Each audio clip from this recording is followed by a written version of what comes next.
साथियों सलाम नमस्ते सत श्री अकाल और जय भीम जोहार।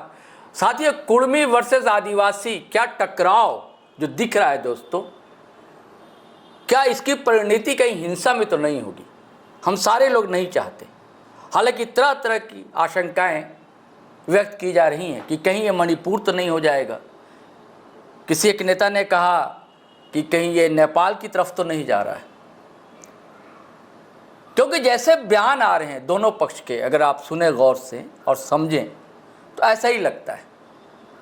एक पक्ष जिद पर अड़ा है कि हमें तो किसी भी हाल में एसटी का दर्जा हासिल करना है, और दूसरा पक्ष ये कहता है कि नहीं, हम लेने ही नहीं देंगे, देख लेते हैं कैसे ले लोगे।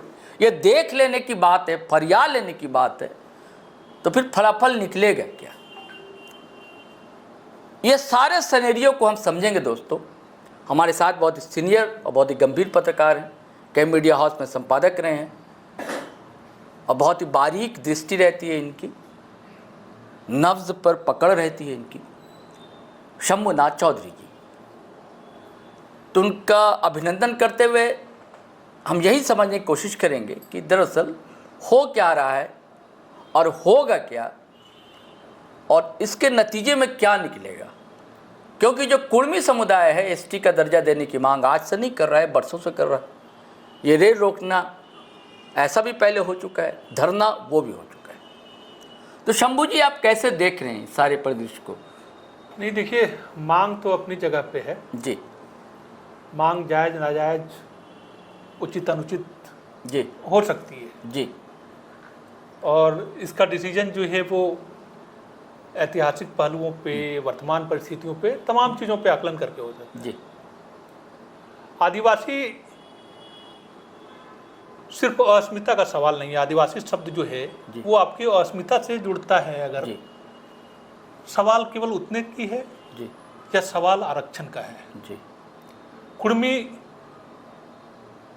जाति जी। जो झारखंड में रहने वाले लोग हैं, उनका कहना है कि उनकी परंपराएं, उनका रहन सहन, उनके धार्मिक संस्कार, पारिवारिक संस्कार, सामाजिक संस्कार, उनकी जीवन शैली, उनका इतिहास, उनका हवाला देकर वो कहते हैं कि हम यहाँ के मूल निवासी हैं, आदिवासी हैं। मूल निवासी से आगे की बात आदिवासी है जी। और इस आधार पे वो दावा करते हैं कि उनका दावा है कि जब देश आज़ाद हुआ था तब भी वो आदिवासियों की सूची में थे। उससे पहले जी। बाद में बाहर हो गए, फिर से चाहते हैं। भारत में कई सारी ऐसी जातियां हैं जिनकी ओर से बात, इसकी मांग उठती है। आपने ठीक कहा कि मणिपुर में भी इसी तरीके की पृष्ठभूमि पैदा हुई, मतई या कुकी में। हाँ जी। तो ये अगर केवल आदिवासी और अस्मिता की बात होती, आदिवासियों को कितना आरक्षण प्राप्त है? कम है, आबादी के अनुपात में तो है भी जो नहीं। भी है, जितना भी उनको आरक्षण है। अब आदिवासी क्यों विरोध कर रहे हैं? इसलिए नहीं कि उनकी आदिवासी की पहचान, उनको आदिवासी के तौर पे अस्मिता, उनको पहचान मिल जाए, इसका विरोध नहीं कर रहे हैं। असल लड़ाई जिसकी बात कोई नहीं कर रहा है, आरक्षण का मामला है कि भाई आदिवासियों को 22%, 27%, जो भी हो, परसेंटेज में मैं नहीं जा रहा हूँ, पूरे देश के स्तर पे बात दीजिए, जो भी है, जो भी टेक्निकल मामला। अब एक बड़ी आबादी वाला समुदाय, अगर उसको भी एसटी का दर्जा मिल जाएगा तो नौकरियों में, विधानसभा उनकी भागीदारी कम हो जाएगी, क्योंकि उनकी आबादी ज़्यादा है।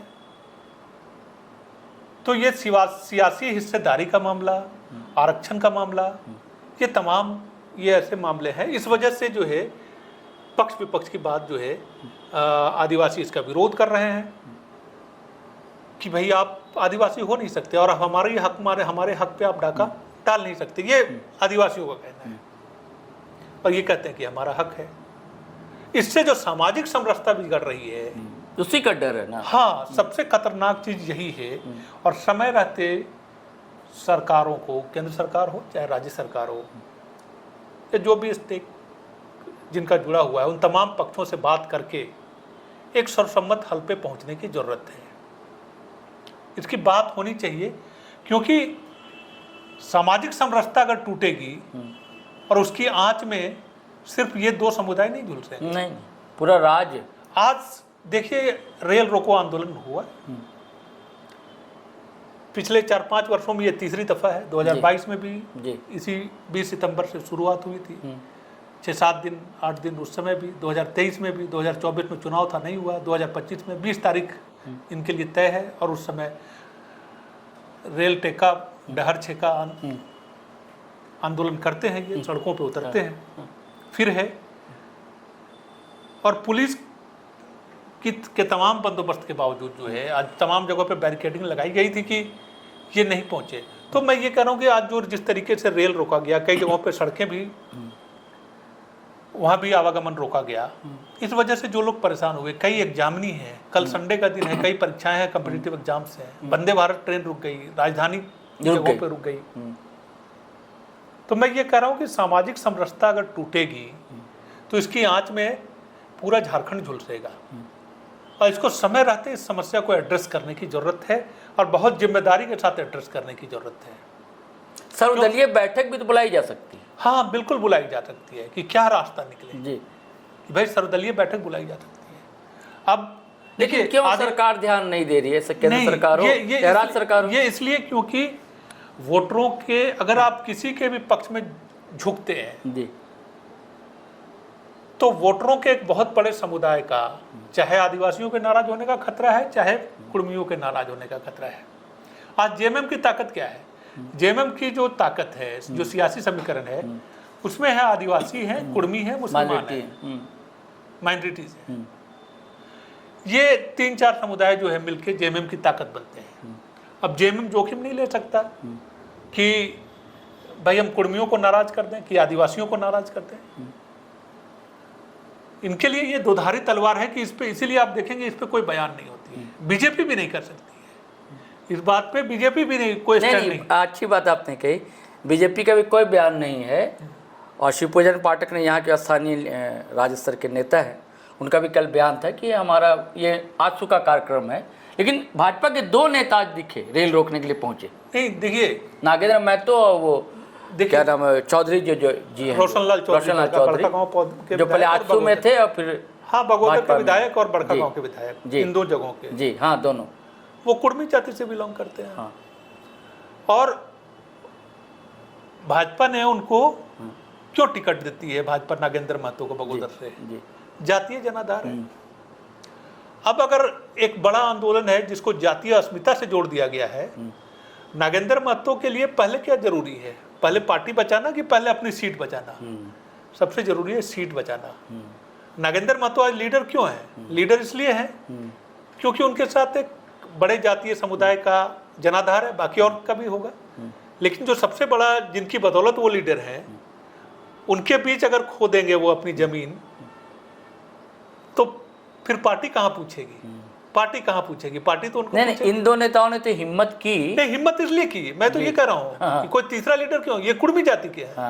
नागेंद्र महतो और रोशनलाल चौधरी दोनों कुर्मी। नहीं, जैसे विद्युत वरण महतो भी हैं, सांसद है जो, वो नहीं आए सामने। ठीक है, विद्युत वरण, या जेएमएम में जैसे मथुरा प्रसाद है और भी लीडर है, नहीं आए सामने। तो देखिए, विद्युत वरण महतो नहीं आया, इसके पीछे की वजह, हालांकि राष्ट्रपति से जब मुलाकात, पहले प्रतिनिधि, मुझे याद है कि कुछ साल पहले, कुछ अर्सा पहले जो है राष्ट्रपति से कुर्मी लीडर्स ने मुलाकात की थी इस मांग को लेकर, उसमें विद्युत वरण महतो भी थी। अब सड़क पे नहीं उतरना जो है, उसके पीछे की वजह हो सकती है क्योंकि अब बड़का गांव में आदिवासी इतने निर्णायक वोटर्स नहीं है, बगोदर में आदिवासी इतने निर्णायक वोटर नहीं है। तो जिनको भी अपने वोटरों के नाराज होने का खतरा है, वो लीडर सड़क पे नहीं उतर सकता है, क्योंकि वो जानते हैं कि अगर हम आदिवासी को नाराज कर देंगे, विद्युत वरण महतो से अगर आदिवासी आज पूरी तरह नाराज हो जाए, तो उनके लिए राह मुश्किल हो सकती है, उनकी राजनीति मुश्किल हो सकती है। रोशनलाल चौधरी के मामले में ये बात नहीं है, नागेंद्र महतो के मामले में ये बात नहीं है। आजसू के लोग, आजसू कहते हैं कि बड़ी पार्टी क्यों नहीं बन पाई? बड़ी पार्टी इसलिए नहीं बन पाई क्योंकि उस पर एक लेबल, एक चस्पा होकर रह गया कि कुर्मियों की पार्टी है। और अगर आप एक जाति, ठीक है, आपकी बड़ी आबादी है कुर्मियों की, लेकिन कुर्मियों की राजनीति करके एक समय सुदेश महतो को भविष्य के लीडर के तौर पे देखा जाता था झारखंड में। जब झारखंड उदय हुआ था तो लगता था कि यहाँ के आने वाले कल का सीएम है। हालांकि राजनीति में कब किसका क्या समीकरण बनते उस पर बात नहीं है, लेकिन आजसू अकेले बहुमत पे या अकेले दम पे कभी सरकार बना पाए ऐसा सोचना मुश्किल है, जब तक कि वो सभी समुदायों की पार्टी न बन जाए और उस लेवल से पीछा न छुड़ा ले। ऐसा होता नहीं दिख रहा है। जयराम महतो के सामने भी मुश्किल यही है। अब जयराम और अब उसी की लड़ाई है कि कुर्मी का नेता कौन है। हाँ। अब जयराम महतो ने सेंध लगाई है। हाँ। जयराम महतो ने इस चुनाव में, लोकसभा चुनाव में और विधानसभा चुनाव में, दोनों में जो आजसू का जनाधार था या आजसू का जो बेस था उसमें भयंकर सेंध लगा दी। तो अब कुर्मियों के वोटर के दो दावेदार, उस वोट बैंक के 2 दावेदार हो गए, दोनों बड़े दावेदार। तो उनकी तो मजबूरी है कि अब ऐसे में क्या है कि अपने आप को, अगर जयराम महतो को भी भविष्य का लीडर होना है या उनको अपनी पार्टी के तौर पे, उनकी पार्टी को अगर वो देखते हैं कि बहुत लंबे दौड़ की रेस की पार्टी उनको बननी है, तो केवल कुर्मियों की राजनीति अगर होगी, क्योंकि अभी भी उनकी पहचान जो है इस तरीके से नहीं बनी है। जरूर मुद्दों पे बात करते हैं वो, जरूर आक्रामक हैं, जरूर उनमें एक तेवर है, इसमें कोई दो राय नहीं है, लेकिन उनके सामने भी चुनौती यही है कि आप कुर्मी समुदाय के घेरे से बाहर निकलेंगे तभी नेता बड़े होंगे। हाँ, तब आपकी पार्टी बड़ी होगी। नेता तो हो सकता है कि बड़े ही रहे, जीतते रहेंगे, उनका जनाधार है तो जीत सकते हैं, जैसे सुदेश महतो लंबे समय से चल रहे हैं। लेकिन पार्टी के स्तर पर कितनी बढ़ पाई आजसू? बहुत विस्तार तो नहीं हो पाया पार्टी का। इससे पहले के चुनाव में 2019 के चुनाव जीते भी नहीं, 2 बार हारे, इस बार तीसरी बार हारे। हाँ, अपने इलाके से हारे, गढ़ कहा जाता है। आजसू ने अपना परीक्षण कर लिया अपनी ताकत का 2019 के चुनाव में। 2019 के विधानसभा चुनाव में जो कांग्रेस से नाराज, जो बीजेपी से नाराज हुए थे वो, जो कांग्रेस से नाराज हुए वो, और तमाम बड़े लोग, प्रदीप बलमुचू शामिल हो गए, कई लीडर्स जो है पुराने, कई लोग शामिल हुए। 50 से ज्यादा सीटों पे आपने उम्मीदवार उतारे। प्रदीप बलमुचू भी हारे थे, तमाम लोग ने। तो ऐसे उम्मीदवार, तो आपने अपनी ताकत तो आजमा के देख ली। लीडर्स तो आपने तमाम लोगों को जोड़े, उस समय टिकट की आस में लोग चले गए। आजसू एक बड़ा नाम था, लेकिन आप रहे कहाँ? सियासी हैसियत जो है वो तो सिमट गई है आपकी। तो 2019 सबसे बड़ा लिटमस टेस्ट था। तो अब आजसू भी जो है वो, उसको बीजेपी का सहारा चाहिए, और बीजेपी को भी कुर्मियों का सहारा चाहिए, हेमंत सोरेन को भी चाहिए, सबको चाहिए। कुर्मियों को सब कुछ साधना है, तो कुर्मियों के हित भी हैं। अब सवाल ये है, मैं इस बहस में जाना भी नहीं चाहता, और मेरा इतना रिसर्च भी नहीं है कि मैं ये कह दूं कि हाँ कुर्मी आदिवासी हैं कि नहीं है, या आदिवासी जो विरोध कर रहे हैं वो जायज़ है या नाजायज़ है। मैं इस पर बात भी नहीं करना चाहता। ये हम लोगों के, क्योंकि हमारा आपका दोनों के अपने अपने आधार हैं। दोनों जो है वो मोटी मोटी किताबें निकालते हैं, अपने अपने उदाहरण देते हैं कि आदिवासी होने के मापदंड क्या हैं। कुर्मी कहते हैं कि हम आदिवासी हैं, आदिवासी कहते हैं कि तुम आदिवासी नहीं हो। तो ये जरूर है कि आदिवासियों की, अब देखिए आदिवासियों पे क्या क्या मापदंड लागू होता है। CNT एक्ट लागू है, पिछले कुछ लोगों ने जरूर खरीदा, लेकिन CNT एक्ट के तहत क्या है कि एक थाना क्षेत्र का आदिवासी है तो दूसरे थाना क्षेत्र में वो जमीन नहीं खरीद सकता। उनके साथ भी तो रिस्ट्रिक्शन है। उनके साथ नहीं, उनके साथ रिस्ट्रिक्शन कुर्मियों के साथ क्या था? हाँ। अभी जब CNT की सख्ती हुई तब तो जी, अगर मान लीजिए ये मापदंड लागू हो कि सुदेश महतो सिल्ली थाना क्षेत्र के रहने वाले हैं, रांची में कोई प्रॉपर्टी नहीं बना सकते हैं, क्या ये मापदंड स्वीकार करने को तैयार होंगे? को भाई अगर आप आदिवासी बन जाएंगे तो आप पे भी CNT नहीं, लेकिन आदिवासियों के साथ एक चीज़ और है शंभू जी। हाँ, एक चीज़ और है, वो ये है कि जैसे कि कल्पना मुर्मू आदिवासी हैं, लेकिन जब झारखंड आती हैं, या सीता सोरेन, तो यहाँ वो आदिवासी नहीं, ST का दर्जा उन्हें नहीं हासिल है यहाँ झारखंड में। नहीं है क्या, झारखंड की विधानसभा सीटों में वो नहीं लड़ सकती है। हाँ, विधानसभा के चुनाव में आरक्षण जो यानी कि ST का दर्जा हासिल, इसीलिए आप नहीं, ST का दर्जा है, ऐसा नहीं कि ST नहीं है। अच्छा। ST नहीं है ये। यहाँ जो झारखंड में जो विधानसभा सीटों का गणित है, जो चीजें हैं, जो यहाँ की आदिवासियों की जो सूची है, जो लोकल सूची है, जो स्थानीय स्थिति है, ऐसा नहीं कि वो आदिवासी नहीं है। अब झारखंड में नहीं आदिवासी है, लेकिन एसटी रिजर्व सीट पर चुनाव नहीं लड़ सकते। हाँ, विधानसभा में नहीं लड़ सकते, लोकसभा में लड़ सकते हैं। अच्छा, लोकसभा में लड़ सकते हैं। भाई सीता सोरेन कैसे लड़े चुनाव? अच्छा, सीता सोरेन दुमका से, सीता सोरेन तो विधानसभा भी लड़ी थी, तब आपत्ति किसी ने नहीं की थी। नहीं, विधानसभा का चुनाव जब लड़ी थी तब उस पर आपत्ति नहीं हुई थी। हाँ, लेकिन सीता सोरेन ने इसी साल 2024 में लड़ा था। हाँ, लड़ा ना भाई चुनाव। हाँ, दुमका से। हाँ, एसटी सीट है ना दुमका। हाँ, तो लड़ा ना। लोकसभा का लड़ सकते, लोकसभा का लड़ सकती है, विधानसभा का नहीं, क्योंकि आप स्थानीय सूची में जो है। अच्छा। अब किसी, जैसे मान लिया कि राजस्थान का कोई आदिवासी है, हाँ, तो लोकसभा सीटों का जो उसमें जो आदिवासी आरक्षण तय होता है वो अखिल भारतीय स्तर पर तय होता है। तो राजस्थान का आदिवासी को यहाँ के लोकसभा सीट से भी लड़ सकता है वो आदिवासी। अच्छा, विधानसभा नहीं लड़ सकता। विधानसभा राजस्थान का कोई आदिवासी है, भील है, मीना है, वो यहाँ की स्थानीय आदिवासी की सूची में एक और मिसालें हैं कि असम ढेर सारे आदिवासी गए झारखंड से। हाँ, वहाँ वो एसटी नहीं है। एसटी नहीं है। वही है कि एसटी इसलिए नहीं है, एसटी कि वहाँ की स्थानीय जो सूची है आदिवासियों की, अखिल भारतीय जो सूची है उसमें आदिवासी हैं। अच्छा, यानी कि सेंट्रल नौकरी में उनको एसटी का फायदा मिल सकता है, ये आपका कहना है? बिल्कुल मिलेगा। स्टेट नौकरी में हाँ, जो स्टेट की जो सूची है आदिवासियों की उसमें नहीं है, उसमें नहीं है। इस वजह से नहीं, लेकिन ये जो तर्क देते हैं आजकल आदिवासी लोग कि आदिवासी पैदा ही आदिवासी होता है, बनते नहीं है। हाँ, नहीं तो इनका भी तो यही कहना है, कुर्मियों का तर्क यही है कि आदिवासी की, भाई हम तो आदिवासी थे, हमसे वो दर्जा छीन लिया गया, हम आदिवासियों की सूची में थे, उसके तमाम रेफरेंसेस जो है वो 2-3 तर्क देते हैं वो लोग। कुर्मी का कहना है कि हम तो कुर्मी है भाई, ठीक है आप आदिवासी है, लेकिन हम एसटी में शामिल होना चाहते हैं।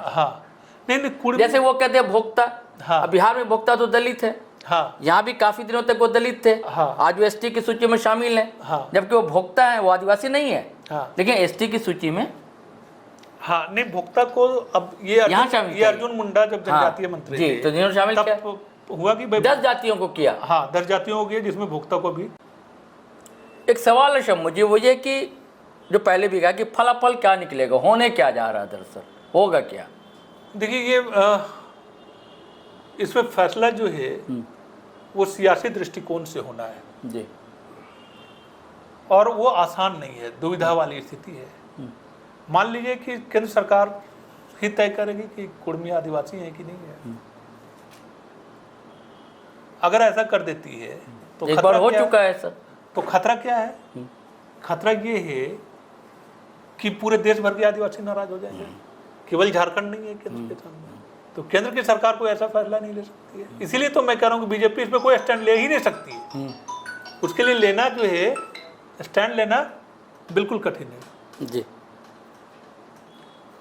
कोई भी पार्टी जो अखिल भारतीय स्तर पर राजनीति कर रही है जी, उसके लिए स्टैंड वो ले ही नहीं सकती है। इस पे कांग्रेस स्टैंड नहीं ले सकती है, इस पे बीजेपी स्टैंड नहीं ले सकती है, इस पे जेएमएम स्टैंड नहीं ले सकता है, क्योंकि जेएमएम के लिए विवाद बढ़ता जाएगा। मैं ये कह रहा हूं कि इस पे एक स्टडी की कमेटी बननी चाहिए, इसमें आदिवासी विद्वान भी शामिल हों, जिसमें कुर्मी भी शामिल हो, और जिसमें तटस्थ लोग भी शामिल हों। सर्वे हो या आदिवासी होने के जो भी मापदंड है, उनका रहन सहन, उनका आर्थिक स्तर, उनका जीवन स्तर, उनकी परंपराएं। आदिवासी क्या केवल परंपराओं के आधार पर आदिवासी मान लिया जाना चाहिए किसी?